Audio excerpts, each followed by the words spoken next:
All right, so we've got some news for the Nebraska Cornhuskers. Look, there's been a lot of big news in college football. Of course, the college football national title will be Monday night. This video is going to be going out Monday afternoon. So, depending on when you watch it, we'll know who the national champion is or not. But I think this time of year, we're starting to see some of these middle tier, under the radar programs make some really good moves. We've highlighted a number of moves Nebraska has made to slowly but consistently upgrade their roster. And we've got another report. This is according to the great Hayes Fawcett, great follower on Twitter or X or whatever it's called these days. Let's pull up the tweet or post, whatever it is, and we'll break it down on the other side. Again, according to Hayes Fawcett, former Oregon running back Dantedle has committed to Nebraska. He tells On3 Sports the 6'2", 215-pound running back was ranked as a top 10 running back in the 23 class. He will have 3 years of eligibility remaining. Dowdle said, I want to help restore the roar of the stadium. All right, so this is a great move for Nebraska for a couple reasons. Obviously, this guy is very talented, top 10 running back in the 23 class. He's a young guy, right? Not a lot of tread on those tires at running back, of course, just coming off of 1 year at Oregon. But here's one thing I really like about it. There's really two things, but I'll start with the first point first about this, is that Oregon is coming to the Big Ten, right? Normally, when we see transfer moves and things like that, we normally don't see teams leave a program, kids transfer out of a program, and then stay in the same conference unless they're upgrading from a Mississippi State to an Alabama, right? A Vanderbilt to a Georgia, something like that, where you have no chance to play at all to win a national title. Excuse me.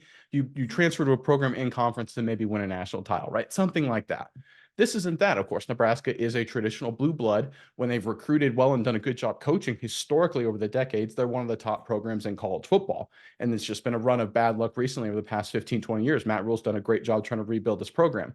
So it's very interesting to me that you have Dowdle going from Oregon, Pac-12, right? Remember, he was recruited to Oregon, decided to go to Oregon, Pac-12. They go back to Oregon goes to the Big Ten, and Dowdle still transfers to Nebraska, still chooses Nebraska. I think that's a sign of great quality recruiting from a transfer portal perspective by Matt Rule, because that's a hard sell. If you have a Mississippi kid choose to go to Oregon, normally what's going to happen, right? They want to go back down to the Southeast. They don't go from Mississippi to Oregon and be like, I don't like Oregon, but still stay in the Big Ten or move to the Big Ten and now go to the Midwest and Nebraska. The only way that happens is if you have great coaching in terms of recruiting, and that's what Matt Rule has made a name for himself. And I think it's outstanding. And again, that goes into my second point. This isn't a Nebraska kid coming home. This isn't an Iowa kid, right? This is a Mississippi kid. This is a kid from the Southeast. If he was going to transfer out of Oregon, you would have thought he'd go to Ole Miss, Mississippi State, LSU, Alabama, whatever, like something SEC. Instead, he goes to Nebraska. Again, speaks to the strength of the recruiting job Matt Rule is doing. He is very quietly doing outstanding work for the Cornhuskers.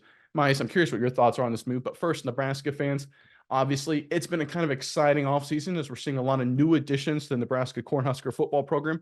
Give us the one guy in the comment section below that you think will have a big impact right away in 2024 that Nebraska has added this offseason. Give us that guy in the comment section below. But Myers, give me your thoughts on this move and just everything going on with Nebraska right now.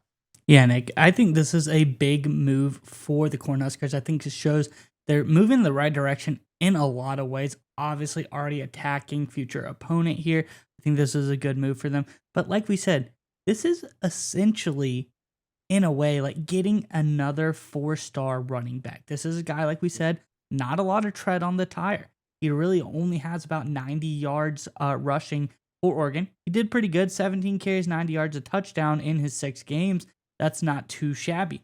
But this is a guy that since the loss of Quan Lacey, Nebraska has been trying to fill the hole at the running back position. They've been coming and saying, hey, we need to attack this position.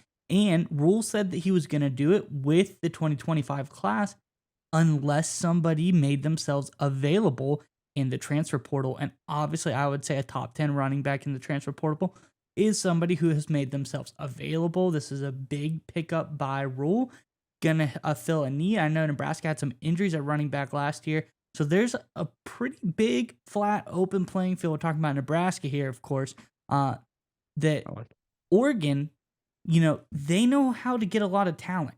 So we see this guy as someone that's potentially very talented. He comes over. It's almost open tryouts again for running back position at Nebraska. I think this guy has ability to come work himself into the rotation, potentially become a big-time contributor for this Nebraska Cornhuskers team. I'm really excited about the pickup, and I just think overall Matt Rule, like you said, multifaceted approach in this pickup. There's many reasons as to why it's good for Nebraska, but also kind of against Oregon a little bit, taking a little bit of their stables Great away, point. some of their talented recruiting, someone that Nebraska may face. So I think Matt Rule, just overall, his master plan of flipping Nebraska back to being a perennial powerhouse is coming into effect. And as he said, he wants to be the premier developmental school in all of the country, starting here, getting a really great running back pickup. Miles, you made a lot of good points there, but I want to focus on two of them. And I think the first one that jumps out at me is that Oregon is historically known, at least over the past 10, 15 years, or so, as being a really great recruiting school in terms of identifying elite talent, professional level talent, great athletes. It doesn't always work out for them, but they bring in a lot of great athletes up there in Eugene. They've just been somehow, some way, they're very good at identifying those elite athletes and bringing them into that program. It reminds me of the story of like McDonald's, right? They would do all this research to figure out where to put a new McDonald's, and like Wendy's and Burger King, they wouldn't do any research. They just would see where McDonald's would put a store, and then they put their fast food places right next door because they figured McDonald's was doing such a great job. We're going to follow them. This is kind of the similar kind of vibe, right? We know Oregon recruits elite level athletes all the time. We talk about the Ducks doing a great job of that for as long as I can remember. This is Nebraska, I think, recognizing, look, we know this guy would not have been given a scholarship by Oregon and gone to Oregon originally if he was not a great athlete. He's become available. Matt Rule recognizing an opportunity. Again, it's great to have a strategy, but you want to be flexible. You want to focus on recruiting. But if a great athlete from a program that's known for selecting great athletes becomes available, you pounce on that. That's exactly what Matt Rule did. And again, I think your master plan that you mentioned, Mize, is coming into place for Nebraska. And we're starting to see the gears turn for the Cornhuskers. I don't know what the results will be like right away, but it looks like the momentum is in the right direction.